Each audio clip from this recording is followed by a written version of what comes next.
Hello friends, welcome back Spain news channel நண்பர்களே. இன்றைக்கி இந்த வீடியோவில் மிக அதிரடியான ஒரு ஜோதிட தாள்களை தான் இப்போ இந்த வீடியோவில் பார்க்க போகிறோம். ஆக்சுவலி 1000 ஆண்டுகளுக்கு பிறகு ரொம்பவே அற்புதமான ஒரு பயங்கரமான நாள் தற்போது வர இருக்கு. அது என்னைக்கு வர இருக்கு அப்படின்னு பார்த்தீங்கன்னா பிப்ரவரியுடைய 17ஆம் தேதி அன்னைக்கு தமிழ் மாதம் மாசியுடைய 5ஆம் நாள் கிழமை அன்னைக்கு செவ்வாய்க்கிழமை. இந்த நாள் அமாவாசையானது வருது. வரக்கூடிய அமாவாசை மாசியில் வரக்கூடிய அமாவாசை. இந்த அமாவாசையில் பிரபஞ்சத்தில் நல்ல அதிர்வுகள் காணப்படும். அதோடு நிறைய கிரகங்கள் ஒன்றோடு ஒன்று சேர்ந்து நிறைய வித யோகங்கள் உருவாகும். அதனால் ஒவ்வொரு ராசிக்காரங்களுக்கும் இந்த அமாவாசையிலிருந்து தலையெழுத்து மாறும். அதில் சிம்மம் ராசிக்காரங்களுக்கு இந்த மாசி மாத அமாவாசையிலிருந்து என்ன மாதிரி தலையெழுத்து மாறும் அப்படிங்கிறத தான் இந்த வீடியோவில் ஷேர் பண்ண போகிறேன். ஸோ வீடியோ பார்க்கக்கூடிய சிம்மம் ராசிக்காரங்க தம்ப்நெயிலில் பார்த்தது போல் இந்த அமாவாசை உங்களுக்கு என்ன மாதிரியான பலனை கொடுக்குங்கிறத தெரிஞ்சுக்குங்க. அமாவாசைங்கிறது முன்னோர்களை வழிபாடு செய்ய உகந்த நாள். முன்னோர்கள் உங்களுக்கு சாபத்தை நீக்குவாங்களா நீக்க மாட்டாங்களா, இந்த மாதிரி பல கேள்விகளுக்கு உங்களுக்கு விடைகளை இந்த வீடியோவில் ஷேர் பண்ண போகிறேன். ஸோ அமாவாசை பலனை முழுசாக இந்த வீடியோவில் தெரிஞ்சு பயன் பெறுங்க. அதே போல் இந்த அமாவாசை மற்ற மாதங்களில் வரக்கூடிய அமாவாசை காட்டிலும் அதிக சிறப்புடையது. அதனால் இந்த மாசி அமாவாசையில் சக்தி வாய்ந்த ஒரு பரிகாரமும் உங்கள் ராசிக்காரங்க நீங்கள் செய்ய வேண்டும். அது என்ன பரிகாரம், அதை செய்கிறது எப்படி, அதை செய்கிறதுனால என்ன மாதிரியான பலன் கிடைக்கும் அப்படிங்கிறதையும் இந்த வீடியோவில் உங்களுக்கு ஷேர் பண்ண போகிறேன். அதனால் அதையும் இந்த வீடியோவில் சிம்மம் ராசிக்காரங்க தெரிஞ்சுக்குங்க. இந்த வீடியோவை அதனால் சிம்மம் ராசிக்காரங்க ஃபுல்லாக பாருங்கள். அப்போ தான் உங்களுக்கான பலனை முழுசாக தெரிஞ்சு பயன் பெற முடியும். ஆக்சுவலி சிம்மம் ராசியில் பிறந்த நேயர்களுக்கு புதிய உறவுகளிடம் இந்த மாசி அமாவாசையிலிருந்து ரொம்ப கவனமாக இருக்கணும். நம்பிட்டு ஏமாறக்கூடாது. அதனால் யாரை நம்பணும் யாரை நம்பக்கூடாது அப்படிங்கிறத எல்லாமே உங்களுக்கு சொல்ல போகிறேன். அதே போல் இந்த மாசி அப்படின்னாவே ஒரு சிறப்பு அப்படிங்கிறது குறிப்பிடப்படுது. அது ஏன் அப்படிங்கிறதையும் உங்களுக்கு ஷேர் பண்ணுறேன். எல்லாத்தையுமே இந்த வீடியோவை பார்த்து தெரிஞ்சு பயன் பெறுங்க சிம்ம ராசிக்காரங்க. ஸோ 2026ஆவது ஆண்டில் தை மாதம் நிறைவடைந்து பிப்ரவரியுடைய 13ஆம் தேதி அன்னைக்கு மாசி மாதமானது பிறக்க இருக்கு. மாசி மாதம் பிறந்ததுக்கு பின்னாடி மாசி ஃபஸ்ட்டிலே அமாவாசையானது வருது. இதனால் சிம்ம ராசிக்காரங்களுக்கு கிடைக்கக்கூடிய பலன்கள், பரிகாரங்கள், வழிபாடு செய்ய வேண்டிய தெய்வங்கள் குறித்து நிறைய குறிப்பிடப்படுது. அதை தான் இந்த வீடியோவில் உங்களுக்கு ஜோதிடர்கள் சொன்னதை விரிவாக சொல்ல போகிறேன். அதை இந்த வீடியோவில் சிம்மம் ராசிக்காரங்க தெரிஞ்சு முழுசாக பார்த்தீங்கன்னு வச்சுக்கோங்களேன் பயன் பெறுங்க. பிறக்கக்கூடிய இந்த மாசி மாதத்தை கும்ப மாதம் என்று அழைக்கப்படும். கும்ப மாதங்கிறது மாசி மாதத்துடைய இன்னொரு பெயர். கும்பத்தில் சூரியன் வரக்கூடிய மாதமே மாசி மாதம். அதனால் இந்த மாதத்தை இந்த பெயரோடு அழைக்கப்படுது. பிப்ரவரி 13 முதல் மார்ச் 14 வரைக்குமே இந்த மாசி மாதம் தான். இதில் நிறைய விசேஷங்கள் இருக்குது. அதில் பிப்ரவரி 15ஆம் தேதி மாசி 3ஆம் நாள் மகா சிவராத்திரி வருகிறது. 4 கால பூஜைக்கு தரிசனம் செய்வது, பசுனை நல்லெண்ணெய் தீபம் ஏற்றி வழிபடுவது, அன்னதானத்திற்கு உதவி செய்வது, இதெல்லாம் இந்த நாளில் செய்கிறது ஏற்றத்தை ஏற்படுத்தும். இதை தொடர்ந்து வாக்கியப்படி மார்ச் 6ஆம் தேதி காலை 8:26 மணிக்கு சனி பயிற்சி நடைபெற இருக்கு. அதுக்கப்புறம் தான் பிப்ரவரி 17க்கு மயான கொள்ளை என்று அழைக்கப்படக்கூடிய மாசி அமாவாசை வருகிறது. அப்புறம் மார்ச் 3ஆம் தேதி சந்திர கிரகணமும் ஏற்படுது. மாலை 3:30 மணி முதல் 6:47 வரை கிரகணமானது நடைபெறுது. இந்த மாதிரி மாசியில் நிறைய சிறப்பு நாட்கள் இருக்குது. மாசியில் ரொம்ப சிறப்பு பார்த்திங்கன்னு வச்சுங்களேன் மாசி மகம். ஸோ இந்த காலகட்டத்தில் விரதம் வழிபாடு செய்யக்கூடிய நாட்கள் நிறைய இருக்குது. இதில் மெயினாக கும்பத்தில் சூரியன் இருந்து தன் சொந்த வீட்டை பார்க்குறாரு.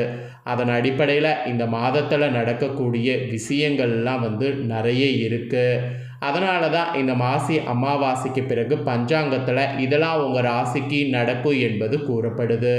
அந்த வகையில் இந்த மாசி அமாவாசையிலிருந்து சிம்ம ராசினர் நீங்கள் பெறக்கூடிய பலன்கள், பரிகாரங்கள், வழிபாடு செய்ய வேண்டிய தெய்வங்கள் குறித்து இப்போ நான் உங்களுக்கு சொல்கிறேன். இப்போ அந்த பலன்களெல்லாம் தெரிஞ்சுக்குங்க. அதுக்கப்புறம் பரிகாரங்களையும் லாஸ்ட்டாக வீடியோவில் ஷேர் பண்ணுறேன். இதெல்லாம் தான் மாசி மாதத்துடைய சிறப்பு. இப்போ மாசி மாத அமாவாசையுடைய ராசி பலனை உங்களுக்கு வாங்க பார்க்கலாம்.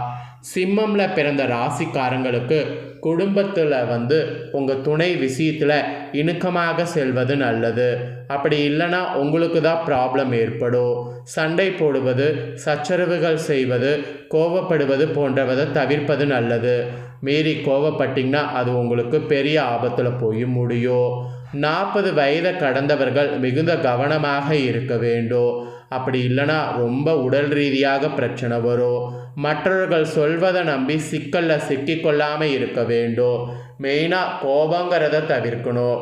பொறுத்தார் பூமியார்வால் கோவப்பட்டார் எல்லாமே அழியுங்கிறத புரிஞ்சு இந்த அமாவாசையிலேருந்து சிம்ம ராசிக்காரங்க நீங்கள் செயல்படணும். அப்படிலாம் செயல்பட்டிங்கன்னா தொழிலில் ஏற்றங்கிறது உங்களுக்கு அதிகரிக்கும். ஆண்களாக இருந்தால் பெண்களாக இருந்தாலும் நீங்கள் உங்களுடைய விஷயங்களில் மிகுந்த கவனமாக இருக்க வேண்டும்.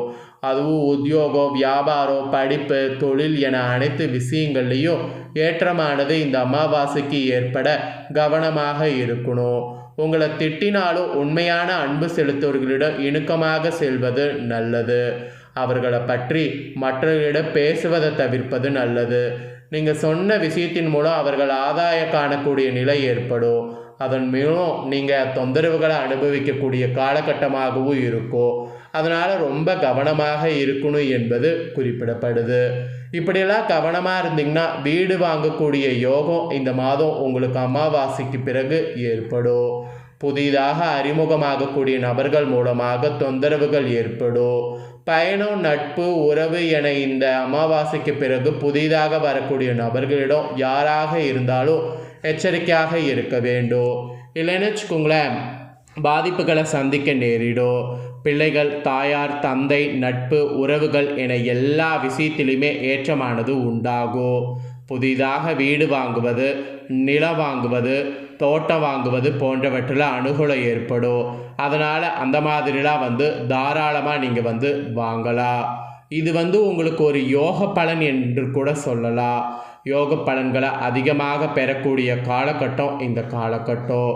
வெளியிடத்திலையும் குடும்பத்திலையும் கவனமாக இருக்க வேண்டும். பொருளாதாரத்தில் நல்ல முன்னேற்றங்கிறது ஏற்படும். பணவரவு நன்றாக இருக்கும். திட்டமிட்டு செய்யக்கூடிய காரியங்களில் ஏற்றம் உண்டாகும். எடுத்த காரியங்களில் ஜெயங்கிறது ஏற்படும். எந்த விஷயத்தை எடுத்தாலும் ஒரு முறைக்கு இருமுறை யோசித்து செயல்படுவது நல்லது. இதெல்லாம் நீங்கள் கவனமாக இருக்க நான் சொல்லக்கூடிய விஷயங்கள். உத்தியோகத்தில் இருப்பவர்களுக்கு மேல் அதிகாரிகளுடைய ஆதரவு கிடைக்கும். பேச்சு விஷயத்தில் ஒரு முறைக்கு இருமுறை யோசித்து பேசுவது நல்லது. நரம்பு சம்பந்தப்பட்ட விஷயங்களில் கவனமாக இருக்க வேண்டும். பிள்ளையார் வழிபாடு, நவக்கிரகங்கள் இருக்கக்கூடிய ராகுகேது வழிபாடு ஏற்றத்தை கொடுக்கும். ஏழைகளுக்கு உணவு தானம் அளிப்பது உங்களுக்கு ஏற்படக்கூடிய தடைகளை தவிடுபொடியாக்கும். அதனால் இதிலெல்லாம் கொஞ்சம் ஃபோக்கஸாக இருங்க. ஸோ சிம்மம் ராசியில் பிறந்தவங்களுக்கு இந்த மாசி அமாவாசையில் கிடைக்கக்கூடிய பலன்கள் இதுதான். ஸோ இதற்கேற்ப கவனமாக இருந்துக்குங்க. இப்போ உங்களுக்கு இந்த அமாவாசையில் செல்வ வளம் அதிகரிக்க ஒரு பரிகாரம் பண்ணணும். அது என்ன பரிகாரம் அப்படிங்கிறத சொல்லித்தரேன், அதையும் தெரிஞ்சுக்குங்க. பொதுவாக அமாவாசை, பௌர்ணமி போன்ற தினங்கள் மிகவும் விசேஷமான தினங்களாக கருதப்படுது. இந்த தினங்களில் நீங்கள் செய்யக்கூடிய எந்த ஒரு வழிபாடாக இருந்தாலும், பரிகாரமாக இருந்தாலும் அதற்கு அதிக அளவில் பலன் கிடைக்கிறது என்று கூறப்படுது. அப்படிப்பட்ட பிரபஞ்சத்தின் பேராற்றல் நிறைந்த இந்த நாட்களில் பல விஷயங்களுக்காக பலவிதமான பரிகாரங்களை செய்தாலும் அதில் மிகவும் குறிப்பிடத்தக்க ஒரு பரிகாரமாக திகழ்வது தான் செல்வ வளம் அதிகரிப்பதற்காக நாம் செய்யக்கூடிய பரிகாரம். அதன் அடிப்படையில் இந்த வீடியோவில் மாசி அமாவாசையில் செய்யக்கூடிய பரிகாரத்தை சொல்ல போகிறேன். இந்த அமாவாசையில் இந்த 3 பொருட்களை வைத்து இந்த பரிகாரம் செய்ய வேண்டும். அதாவது மாசி அமாவாசை அன்னைக்கு பூஜையில் மகாலட்சுமி படத்துக்கு முன்னாடி பச்சை கற்பூரம், ஒரு சிறிய துண்டு, ஒரு கிராம்பு, ஒரு ஏலக்காய் இவை 3ஐயும் ஒரு கிண்ணத்திலோ அல்லது அகல் விளக்கிலையோ மகாலட்சுமி ஃபோட்டோக்கு முன்னாடி வைக்க வேண்டும். வைத்ததை நாள் முழுவதுமே வைத்துட்டு மறுநாள் அதை எடுத்து பண வைக்க இடத்துல வைத்திட வேண்டும். அல்லது உங்கள் பர்ஸில் கூட வைக்கலாம். மூட்டையாக கட்ட வேண்டாம், அப்படியே வைக்கலாம். பச்சை கற்பூரம் காற்றுல கரைந்து விடும். ஏலக்காய், கிராம்பு மட்டும் அப்படியே இருக்கும். அடுத்த அமாவாசை வரும்போது அதை சாம்பிராணி தூபம் போடும்போது அதில் போட்டு காட்டிடணும். ஸோ இந்த மாசி அமாவாசையில் இந்த முறையில் மகாலட்சுமி தாயாருக்கு இந்த 3 பொருட்களை சேர்த்து வைப்பதன் மூலம் விரைவிலே உங்களை பிடித்த தரிதரை நீங்கி செல்வ வளம் அதிகரிக்கும். அதுதான் இந்த பரிகாரத்துடைய சிறப்பு. ஸோ இந்த பரிகாரத்தை மறக்காமல் பார்த்தீங்கன்னு வச்சுக்கோங்களேன், செய்திடுங்க. ஸோ சிம்ம ராசிக்காரங்க இந்த ஒரு வீடியோவை ஸ்கிப் பண்ணாமல் பார்த்துருந்தீங்கன்னா உங்களுக்கான பலன்கள் பரிகாரங்கள் ரெண்டுமே தெரிஞ்சிருப்பீங்க. தெரிஞ்சதுக்கேற்ப நடந்து பயன்பெறுங்க. இதை உங்கள் ஃப்ரெண்ட்ஸ் ஃபேமிலிக்கு லைக் பண்ணி ஷேர் பண்ணுங்கள். உங்கள் ஃப்ரெண்ட்ஸ் ஃபேமிலியில் இருக்கிறவங்களும் சிம்ம ராசிக்காரங்களாக இருந்தாங்கன்னா பார்த்து பயன்பெறட்டும். இதே போல் புதிய தகவல்களை தெரிந்து கொள்ள சேனலை சப்ஸ்கிரைப் பண்ணுங்கள், கூட பெல் பண்ண ப்ரெஸ் பண்ணுங்கள். ஃபஸ்ட் டைம் பார்க்குறவங்க அதை நீங்கள் பண்ணிட்டீங்கன்னா இனி நான் போகிற மற்ற அப்டேட்டான வீடியோ உடனுக்குடனே தெரிஞ்சு பயன்பெறலாம். ஸோ மறக்காமல் பண்ணுங்கள். வேறொரு வீடியோவில் உங்களை சந்திக்கிறேன்.